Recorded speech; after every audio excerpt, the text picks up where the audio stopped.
Hello and welcome. I am Light, and this is my channel. Today I'm going to tell you about the story of a missing girl.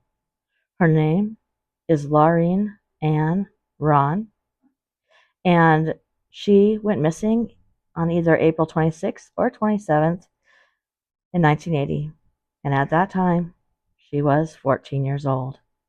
She disappeared from Manchester, New Hampshire, in the United States. So, let's get started on this, shall we? Laureen Rahn was born on April 3rd, 1966, in Manchester, New Hampshire. Her parents divorced when she was only an infant, and she was basically brought up by her mother, a single mom. Judith Rahn is her mother. When Laureen was 4, she and Judith moved to Miami, Florida, but 6 years later they returned to Manchester. By 1980, they were living in a third-floor apartment on Merrimack Street. Laureen was a student at Parkside Junior High School. She was described as your average 14-year-old girl. Happy, she was outgoing, she was a good student, she got along with her mother. She loved to sing, she loved to dance, and her dream was to grow up and become an actress. However, Laureen was said to be, quote, troubled. She spent much of her time alone on the streets. She had talked about running away, and she had started to smoke, MJ, and drink alcohol. Her aunt, Diane Penault, described her as an angel who hung around with the wrong people for a while. On April 26, 1980, Laureen was left to stay at home in their apartment. Her mother, Judith, was spending the evening. She was going to go to an out-of-town tennis match. Her boyfriend was a professional tennis player.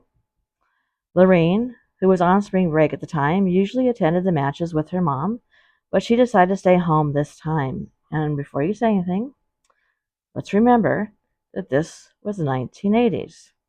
14-year-olds and much younger were often left at home by themselves. It is not the same as today's standards. Laureen spent the day walking around the neighborhood, and she went to a convenience store on the block. Several family members had stopped by the apartment during the day. In the evening, she invited one male and one female friend over, and the three of them drank a 6-pack of beer and a bottle of wine. Laureen's friends would later say that they had seen her restocking wine coolers at the convenience store during the day, possibly in exchange for the alcohol. Also keep in mind, 1980. That would not have been an unusual thing. At around 12:30 a.m. on April 27th, Laureen was sitting with her male friend in the living room when they heard voices in the apartment building's hallways. He exited the apartment through the back door. He assumed that it was Laureen's mom, and she was coming home, and that he and Laureen would get in trouble if he was caught there. The male friend stated to the police that he heard Laureen lock the door behind him as he left. Keep that in mind, please. Another neighbor confirmed having heard voices approaching the apartment around that same time. Sometime around 1:15 in the morning on April 27th, Judith arrived home with her boyfriend, and they had to fumble around to get the key in the front door of the apartment because every light bulb on that floor was out. As it turns out, they had all been unscrewed, which left the hallway completely dark. But instead of getting her key in the lock, what she discovered was that the front door was unlocked already. Judith initially looked into her daughter's dark bedroom. She saw a body laying in the bedroom, and she assumed that it was Laureen. Then Judith's boyfriend noticed that the back door was open. Judith went to wake Laureen to ask her why, but then she realized as she approached the bed that it was not Laureen, but it was her girlfriend instead. Laureen's friend claimed that Laureen had been in bed with her, But she had gotten up, taken her pillow and a blanket, and she was going to go sleep on the couch in the living room. But later on, that girl would state that she could hardly recall any events from the evening because she had been too drunk. Upon further examination of the apartment, Judith found that Laureen's purse and her brand new sneakers, which had been a birthday gift, were in the living room. None of Laureen's possessions, including her money, her clothing, anything, were missing, nor were there signs of a struggle in the apartment. Judith began calling family members to see if they knew where Laureen was. She and her boyfriend went out to search the neighborhood. At about 3:45 a.m., Judith spotted a police car, and she flagged it down and she reported her daughter missing. Unfortunately, for several weeks, police believed that Laureen had run away. However, when she did not return, they began to modify that theory. They instead believed that she had left the apartment intending to come back and that something must have happened to her. A bus company employee told police that he had sold a ticket to a girl matching Laureen's description the day she disappeared, and a driver from the company identified Laureen from an old photograph as a girl that he had dropped off at Park Square in Boston. But, again, weeks later, police obtained a more recent photograph of Laureen and showed the driver again, and the driver said that he was no longer sure that that had been the girl that he had dropped off. Now, there are some cases that could be linked to Laureen's disappearance. 15-year-old Rachel Garden went missing after she purchased a pack of cigarettes and gum at Rose Corner Market on Route 108 in Newton, New Hampshire on March 22, 1980. Again, keep in mind, this is 1980. 15-year-old girls can go buy cigarettes. And she has not been seen ever since then. Even though there is no evidence that linked the two cases, Laureen was brunette, and she was about the same age as Rachel. So it could be the same person who had the same taste, the same type. But law enforcement continues to be insistent that those two cases are unrelated. We don't know why they think that. They maybe know something that they're not releasing. In Laureen's case, she has also been tentatively linked to the disappearance of another 15-year-old girl. Her name was Shirley McBride, and she was last seen leaving her half-sister's apartment on Union Street in Concord, New Hampshire, at about 9:30 p.m. on July 13, 1984. She has never been seen nor heard from since. Her parents declared her legally dead 12 years after she disappeared.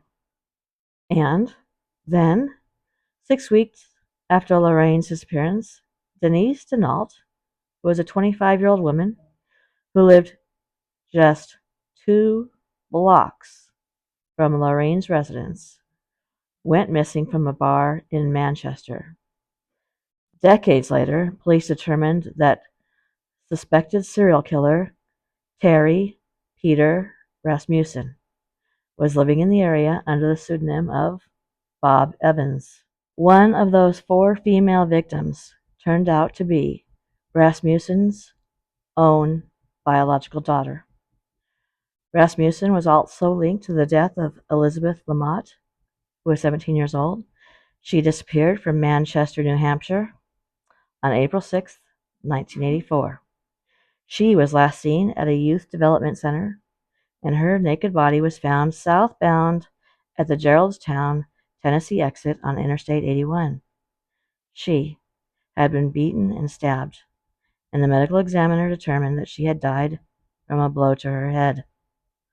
Her body wasn't identified until November 2018. On October 1st, 1980, Judith found that she had been charged for 3 phone calls that had been placed in California. She didn't have any friends or any relatives who lived there, and Laureen had never had any ties to the area. 2 calls were placed from a motel in Santa Monica and another from a motel in Santa Ana, the latter of which was made to a teen sexual assistant hotline. Detectives spoke with a physician who maintained that hotline, and he initially denied having known anything about those calls. Another thing I want to note here, if you were going to place a call, you could charge it to a phone number. Like if I'm at a payphone, I could charge it to my actual phone number and it would show up on my bill. So it could be that that is what happened on Judith's phone bill.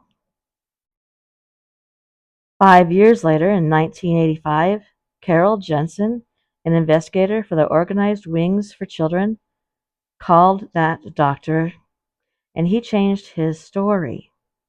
He claimed that numerous young women and runaways occasionally visited his wife at their home, and that one of the girls may have been Laureen.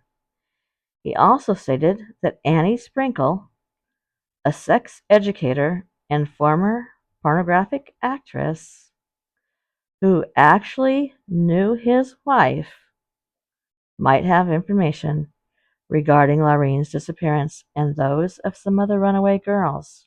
However, both investigators from Wings for Children and the National Center for Missing and Exploited Children were unable to find any evidence that linked Sprinkle to Laureen's disappearance. Throughout 1981, Judith claimed to have received several mysterious phone calls from an unknown individual, which she says she received each time at 3:45 a.m.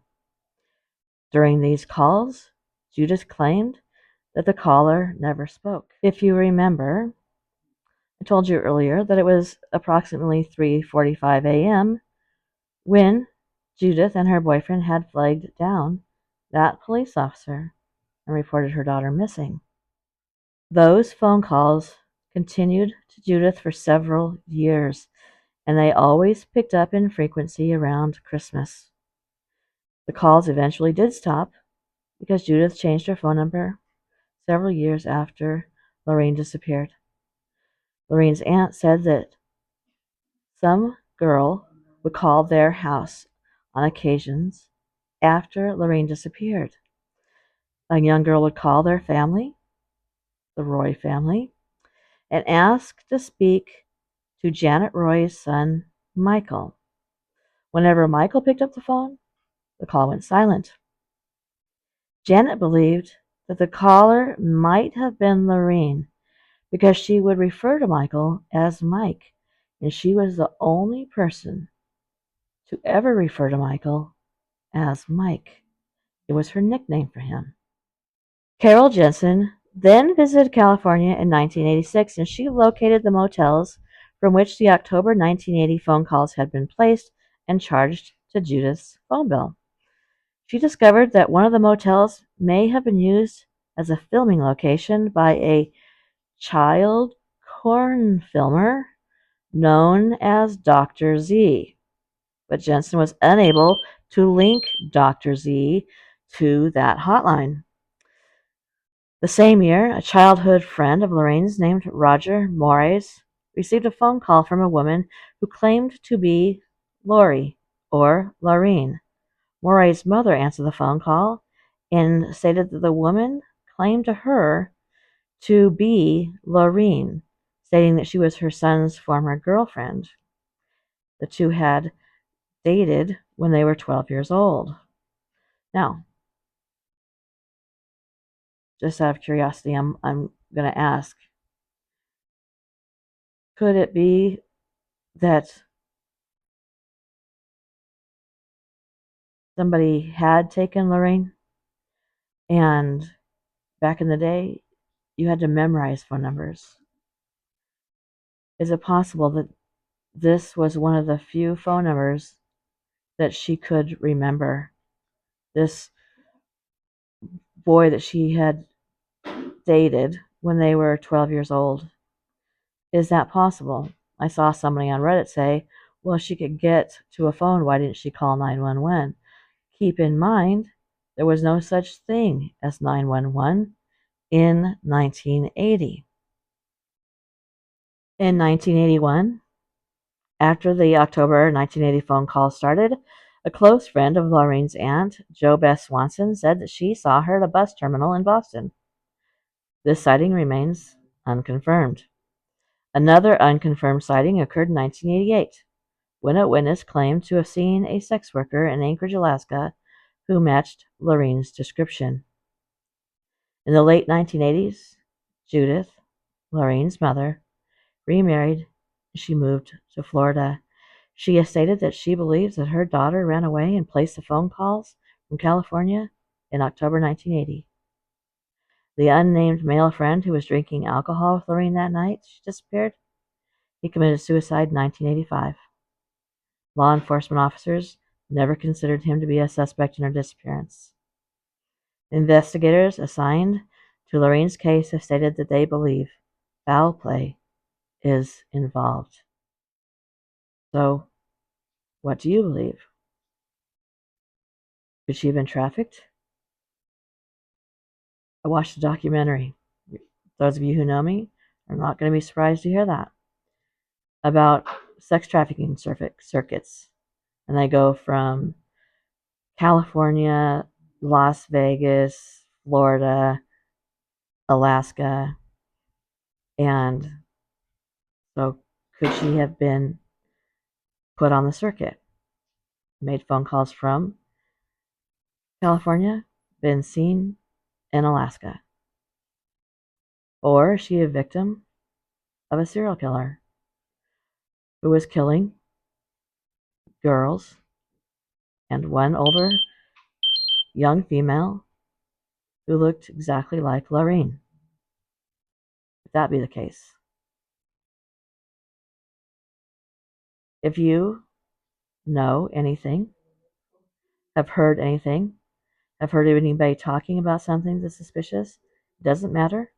If it's a little thing, please call the police department. Little things can lead to big things. Thank you for coming to my channel.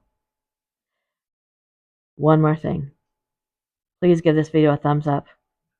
If you're not subscribed, please do subscribe. 90% of my subscribers, or 90% of the people who watch my videos, are not subscribed. 91%. Please subscribe. It's free. I'm not selling you anything. And it helps my community. Leave comments below. Interact. That also helps my community. Good night.